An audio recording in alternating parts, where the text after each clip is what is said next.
Hey guys, Alex Mack here. So what I wanted to do was have a little video series about my real estate investments. I've been listening to Bigger Pockets for about a year now. They are actually the ones that initiated this whole thing.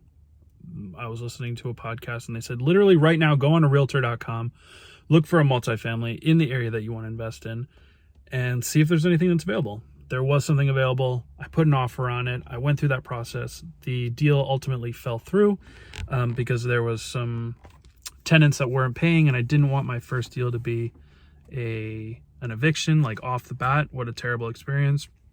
So I backed out, but that gave me the confidence and made me a little bit more comfortable with the process to make another offer on another property that I thought would do well. So right now, this is the fourth house that I've bought. In February, so that's 4 months ago, I bought a multifamily property. It was two small houses on the same property. They were both rented. I kind of walked into some pretty good cash flow. The houses didn't need a lot of work. It was a great, knock on wood for right now, it was a great starter. It got me through the process. I didn't have a lot of issues, and that gave me the confidence to, all right, let's do another one. So these next two houses that I've purchased, again, two houses on a small property. Each house has 2 bedrooms. One has 1 bathroom. One has 2 bathrooms. They're not in the best shape. They're not luxurious little cottages, but they're in a very good part of town. There's a very large college couple blocks away. This community, this town, was where I wanted to end up maybe in a few years. I saw a property that was in my price range. I bid over asking price and I got it. Closing was in 60 days. So here we are. I just arrived at the house and I kind of want to just show you what it's about. I want to have this be something that people who are thinking about getting into real estate can see the initial steps that I'm taking. Because all of the things that I've seen on YouTube, all of the big YouTubers, the Bigger Pockets people, they're all super comfortable with the process. They all have their GCs. They see things inside houses that might scare other people and are like, oh, I can handle that. I've had that before. They're just oozing with confidence. And I don't think that that's the case for most people. I think most people are really scared about, I just bought $100,000 plus property. It needs a lot of work. I don't know how this is going to turn out. And that's a scary thing. So that's where I'm at. I want to make this video to just tell you how I feel walking through the house. There are some things that really intimidate me that I'm not sure how I'm going to figure out and are probably going to be costly, and maybe I don't have the money for them. So, yeah, let's walk it through. We'll do it together, and hopefully you watch this video and you watch it in a year from now, and you'll be able to watch my first video where I'm kind of nervous and show you what I'm thinking.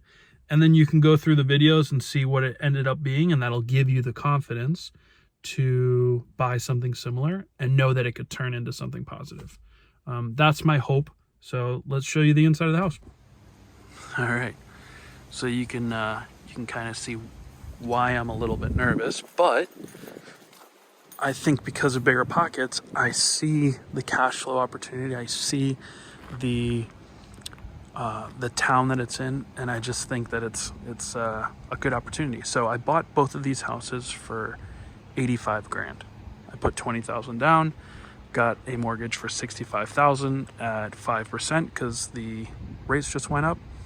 So this house right here is renting for $700 a month, has a long-term tenant, and they pay water and sewer, which is not really recommended, but whatever. That's what it is right now. My mortgage is $350 a month. So right there, that house pays for my mortgage, plus probably power and internet and insurance for this house. So this house is free and clear for right now. So there's someone living in that one. So I'm going to take you through the main house, which is the one I'm going to renovate. So I got here yesterday and I moved a bunch of tools and stuff in just to kind of get it out of my car. But here we go. So main space here. None of the floors are level. They all kind of like drag somewhere or are crooked. Same thing with the ceilings. That makes me nervous. I mean, I know it's an old house, and I know that those things happen and people live with that for many, many years. But I mean, it's just so much stuff is like not level. And for me, that's intimidating. I don't know how to fix that. So that's number one. Number two, this was obviously like a college house. The university is a few blocks away. The neighbor said that there was some drug dealing going on, so it wasn't cared for very nicely. That orange parking cone was actually there, which is, such a college student kind of thing to do, to steal a parking cone. So, all right, so this is the living room. TV's cracked. I was like, oh, bonus, they're giving me a TV. Nope.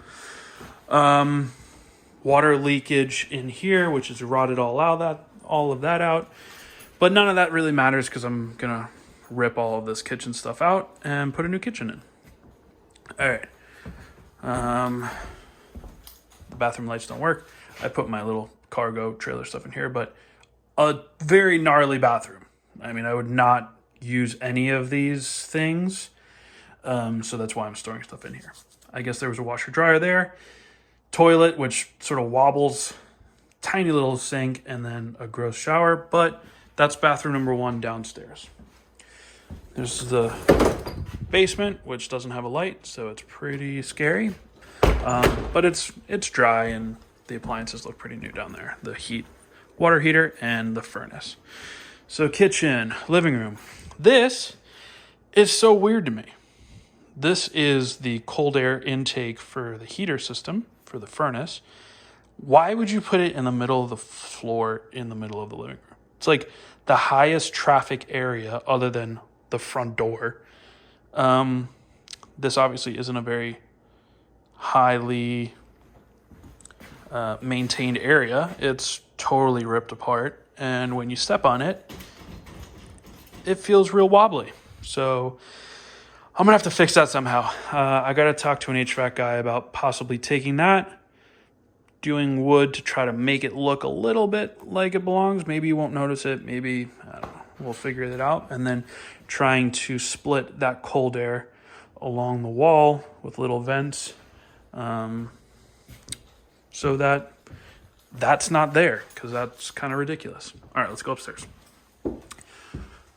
So going upstairs, and this is something, this might happen to you. The guy that I bought this from didn't clear out shit. Excuse my language, but the fact that he would give me the house like this is kind of crazy to me. But all right, so thing number two, which kind of goes with number one, is that right here, everything goes down to this point, as if there should be some sort of support structure here, but there isn't. So everything kind of like slants down to this point. So that's going to have to be something that I fix. Obviously, some of these are broken off. They just left this for me. Thanks very much. Pull-up bar, just in case I want to get my swole on. All right, so bathroom. It's not terrible. I am not grossed out by this bathroom, which, compared to everything else, I'm kind of grossed out, but it's usable. So bathtub, that's going to be taken away. I think it's difficult. Like designing with this slanted roof here is difficult. I've seen a lot of good designs. So the plan is that there's going to be a shower built here with some built-ins, toilet here, because you never really need to fully stand on the toilet. So when you sit on the toilet, your head's going to clear. When you stand in front of the toilet to pee, your head's going to clear. And then from there, maybe a vanity there. Maybe if we can fit one in the corner, we'll see. Bedroom number one. So this is all this was their command center, I guess. This is where all the video camera wires went to. AC, some holes in the wall with some pretty shitty patches. I guess they didn't care about fire or CO2. Don't know what that is. More college stuff, you know. How many pink vodkas did you drink, bro? Well, I got all the bottles to prove it. A door that came off this, I guess someone ripped it open. I don't know. This area is kind of wasted space. The plan is that this is going to be the master bedroom, which we're going to build a wall here and here, and this is going to be a walk-in closet with some built-ins. I've seen a lot of Pinterest stuff where like right here is pretty tall. I would say that this right here is 4 foot. So, you know, right here you can have pants hanging, you can have some built-ins. This is going to be closed off, so right here you can have your shoes and you know, closet, walk-in closet. This room is much like the other one, so the idea is to take this wall out. All the beds are going to be facing that way, so the headboard's going to be there and it's be facing that way. I don't know what to do about these windows. They kind of mess up the space and the distribution of the rooms. I'm not sure. I might block those off, take them out, whatever, so that you have this whole area where you can do built-ins, and the headboard and a bed. So we'll see what we do there. But that's it. That's the house. You can probably hear it's creaky as hell. But the lights work. Or not. That's the house. Now, the plan. The plan is for me to spend 3 months here, working on and off on my other job, and fixing it up. I'm trying to make this an Airbnb. Where this house is, which is in upstate New York, the summers are beautiful. I mean, right now it's June 18th. It is 49 degrees outside, which is crazy. But it is. I mean, this dead end might not be the most beautiful thing, but there's a river on the other side of this, and it goes through a very small town, which is beautiful. But let me turn the camera around. So, the idea for the house.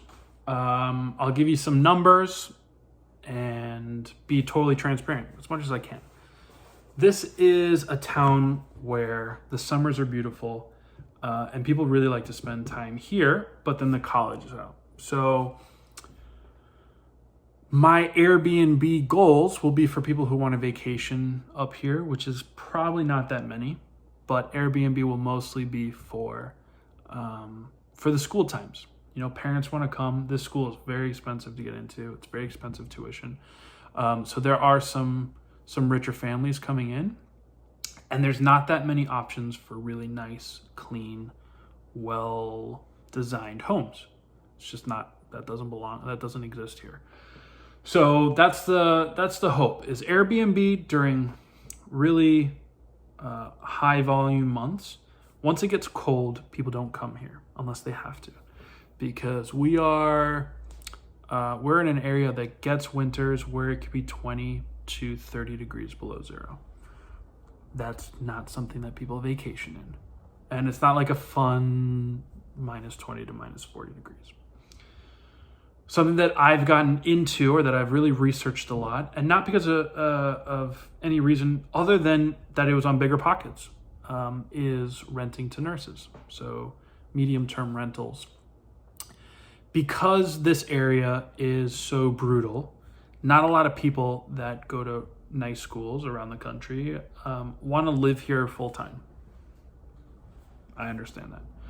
So traveling nurses here is a really big thing.